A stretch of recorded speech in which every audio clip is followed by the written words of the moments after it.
నేటి ప్రార్థన. నీ కోపం నిమిషమాత్రం, నీ దయ ఆయుష్కాలం నింపు మా తండ్రి. నీకే స్తోత్రమయ్యా. నీవు చేసిన నిబంధన రక్తమును బట్టి, యేసయ్య చిందించిన ఆ కొత్త నిబంధన రక్తమును బట్టి మమ్ము జ్ఞాపకం చేసుకొని, మేము పడిన గోతిలో నుండి మమ్ము విడిపించినందుకు నీకే స్తోత్రమయ్యా. చెరపట్టబడిన స్థితిలో ఉన్న మమ్మను విడిపించినందుకు నీకే స్తోత్రాలు ప్రభువా.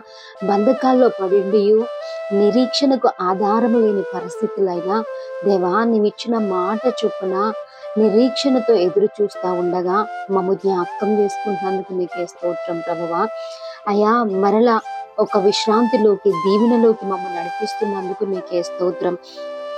రెండంతలుగా మాకు మేలు చేసేదినని వాగ్దానం చేసిన దేవా, మా తట్టు తిరిగి నీ దక్షిణ హస్తము చాపి నీ కార్యములు మాడని స్థిరపరచమని యేసు నామములో అడుగుచున్నాము తండ్రి. ఆమేన్.